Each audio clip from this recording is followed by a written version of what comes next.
Terima kasih Anda masih bersama kami di Kabar Petang. Kita lanjutkan dialog. Saya ingin ke Bang Hendra. Bang Hendra, sebenarnya apa bedanya? Karena maknanya sebenarnya sama. Seorang Panji Gumilang mengakui bahwa dirinya komunis. Kemudian apa maksud dari gugatan itu? Karena walaupun potongan, tapi poin maknanya adalah sama. Iya, ini Mbak Sira ya.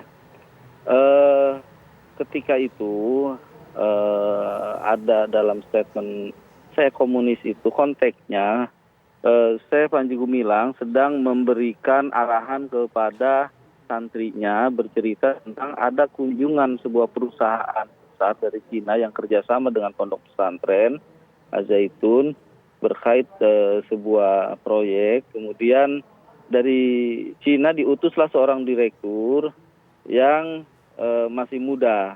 Ya, usianya sekitar 35 tahun kalau saya nggak salah dengar ya. Kemudian saya ini meneliti tentang seseorang ini. Dia menanyakan nama, kemudian menanyakan asal, kemudian dia menanyakan agama. Dia tanya agamanya apa, Konghucu tidak, Buddha tidak, Hindu, Islam bukan. Tapi dia menjawab, saya komunis. Nah, itu jawaban dari seorang direktur anak muda yang datang ke Pondok Pesantren Al-Zaitun ketika itu. Jadi saya menyatakan bahwa di Cina itu komunis itu sebuah kebanggaan gitu. Jadi bukan agama yang dibanggakan di sana. Nah, itu inti maksud pembicaraan itu. Ketika saya mengatakan saya komunis, itu dipotong ujungnya dan awalnya sehingga muncullah informasi yang keliru, informasi yang terus berkembang sehingga membuat persoalan jadi gaduh kemana-mana seperti itu. Oke, jadi konteksnya saya komunis itu bukan pernyataan langsung dari Panji Gumilang yang berkaitan dengan perspektifnya ya. Oke, kita tangkap poinnya, Bang Hendra. Langsung saya mau ke MUI, ada Pak Ihsan Abdullah. Mungkin saya minta tanggapannya dulu mengenai gugatan yang diajukan oleh Panji Gumilang ini seperti apa? Baik. Assalamualaikum warahmatullahi wabarakatuh. Waalaikumsalam warahmatullahi wabarakatuh. Mas Hendra, Prof. Ibnu, Mbak Sira kita yang saya hormati, tentu saja kami ya menghormati hak dari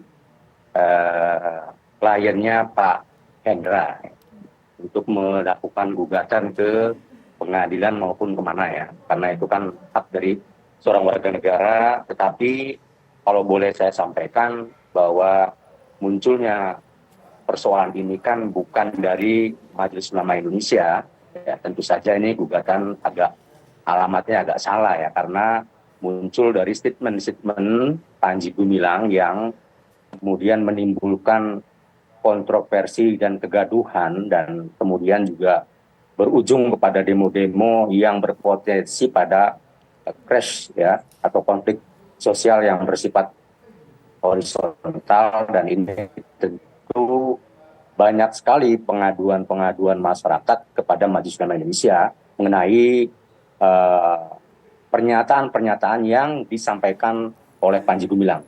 Dan kami sudah berusaha untuk melakukan klarifikasi dengan bersurat. Kemudian juga suratnya tidak direspon dengan baik, harus menunggu di tahun 2024. Lalu kemudian kami juga datang ke sana ya, dan tidak diterima dan seterusnya. Dan ini menunjukkan bahwa Panji Gumilang tidak memiliki itikat baik untuk mengklarifikasi hal tersebut. Dan alhamdulillah Mabes Polri sudah mengklarifikasi semua data dan ucapan dengan digital forensik ya, melalui cybercrime dan laboratorium digital forensik, dan ini diakui kebenarannya. Dan kalau kita dengar tadi penjelasan dari diri bahwa sudah jelas ada tindak pidana yang dilakukan oleh seorang, dan ini adalah Panji Gumilang tentu. Oleh karenanya untuk meredakan isu-isu yang terus berkembang dan ini tidak produktif bagi masyarakat bangsa, umat Islam khususnya, tentu percepatan untuk mentersangkakan Panji Gumilang adalah menjadi niscaya yang sangat penting, dan ini ditunggu oleh masyarakat. Dan Majelis Ulama Indonesia tentu akan menjawab aduan dan keluhan masyarakat semua yang disampaikan kepada Majelis Ulama Indonesia dengan fatwa yang akan kami sampaikan ke Mabes Polri atas permohonan Majelis Ulama Mabes Polri itu sendiri. Itu yang ingin saya sampaikan. Jadi silakan saja, gugatan itu tentu kami akan terima dan akan kami pelajari. Ya, sejauh ini kamu belum dapat bagaimana isi gugatannya dan seterusnya. Baik. Kami tentu menunggu. Terima kasih. Ya, kita ke Prof. Hipnu. Prof. Hipnu, gugatan yang disampaikan oleh Panji Gumilang ini sudah tepat sasarankah? Ya, kalau masalah gugatan seseorang hak itu tepat-tepat saja. Karena itu terkait hak, kan tadi disampaikan itu. Tapi permasalahannya nanti, apakah ada mediasi atau tidak? Apakah substansinya sama atau tidak? Karena bicara teks dan konteks. Gugatan perda itu ada prestasi yang saya ketahui dan perbuatan melawan hukum. Kayaknya terkait perbuatan melawan hukum. Nah, oleh karena itu dalam hal ini yang menarik begini, Mbak. Ini tadi sampaikan Pak Sekjen tadi, ini ada satu subjek tapi dua objek perkara. Ada pidana, ada perdata. Ini yang menarik nanti bagaimana negara memfasilitasi permohonan gugatan dan perkara perdatanya, perkara pidananya. Oleh karena itu saya sepakat memang, ini kalau memang berjalan sendiri-sendiri, nggak ketemu nanti. Karena subjeknya sama, yaitu Pak Panji. Kan gitulah. Oleh karena itu dalam hal penanganan-penanganan seperti ini, terhadap perkara pidana hendaknya didahulukan. Sehingga akan membuktikan gampang terhadap pembuktian disampaikannya. Karena bicara perdata tadi, Pak Indra tadi, itu ada teks dan konteks. Teksnya terkaum, konteksnya seperti apa lah Pak Indra bisa menjelaskan dengan bagus tadi. Mudah-mudahan dalam perdatanya nanti ada perdamaian. Kan tidak langsung pembuktian, perdamaian dulu, nanti ketemu Pak Panji, MUI, oh ternyata ada saling keliru, oh ada suatu keliruan, salah pemahaman, clear, kan gitu kan. Nah itu yang suatu masalah tersendiri. Oleh karena itu dalam hal seperti ini, suatu yang menarik sekali sehingga pidananya dipercepat, ya bariskan jangan ragu-ragu, sehingga akan memudahkan suatu pembuktian. Karena kalau dalam pidana pembuktian ada pada negara, yaitu polisi dan jaksa, tapi kalau perdata nanti beyond reasonable doubt itu sama-sama Pak Indra juga membuktikan, MUI yang membuktikan. Disinilah hakim akan melihat.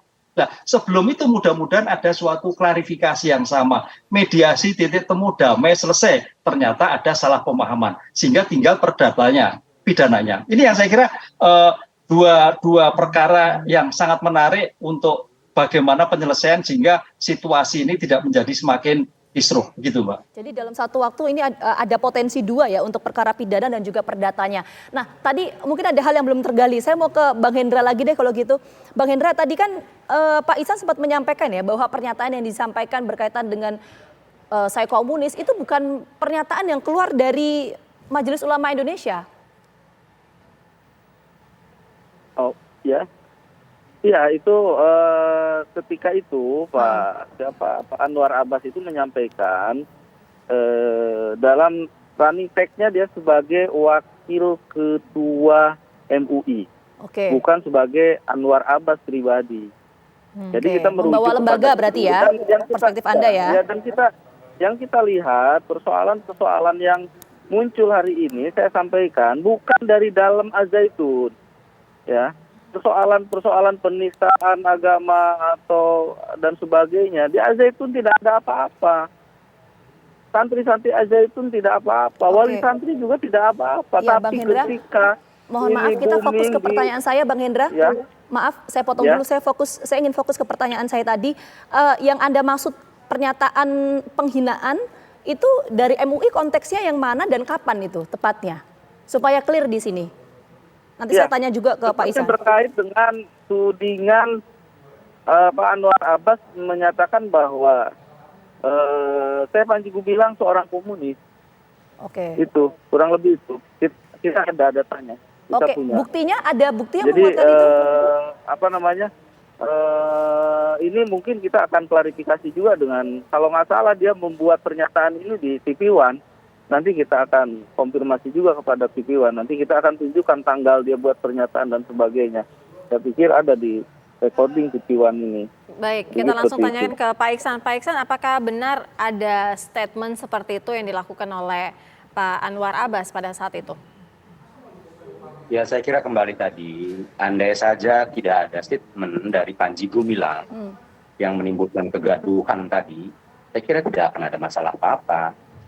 Jadi ini persoalan berujung pada atau dari luncuran pernyataan-pernyataan di berbagai sosmed yang disampaikan oleh Panji Gumilang. Dan ini menimbulkan kegaduhan yang luar biasa. Jadi bukan dari MUI. MUI tidak punya pretensi apalagi mau menuduh orang.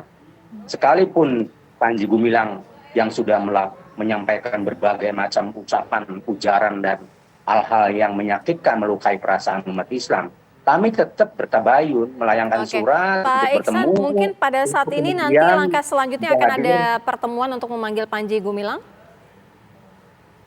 Ya, sudah beberapa kali Mbak Fira, Mbak Sita, kita sudah sampaikan dan ditolak, dan beliau menyampaikan dan menyerang MUI, bukan malah ditanggapi dengan baik dengan menyampaikan bahwa berbagai hal lah ya yang tidak patut kami sampaikan di sini, bagaimana pernyataan-pernyataan Panji Gumilang yang ditujukan kepada Majelis Ulama Indonesia, dan ini saya kira tidak patut sebagai seorang, tadi disebutkan oleh rekan, sebagai seorang tokoh agama dan lain-lain yang mencaci maki Majelis Ulama Indonesia yang tentu saja lembaga yang mempunyai otoritas ya, dihormati dan fatwanya diikuti oleh umat Islam, karena di sana ada perkumpulan dari para ormas, ada Nahdlatul Ulama, ada Muhammadiyah, ada 79 organisasi keagamaan, persis dan lain-lain ada di sana.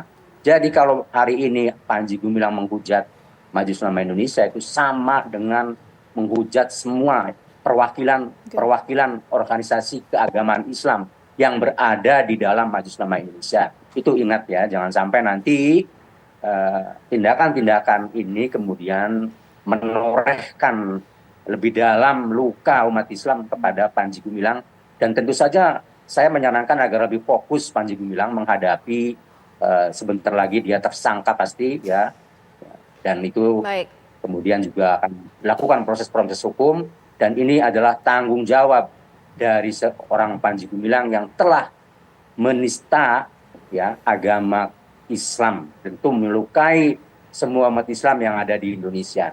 Wujud dari lukanya umat Islam adalah munculnya reaksi dan demo-demo.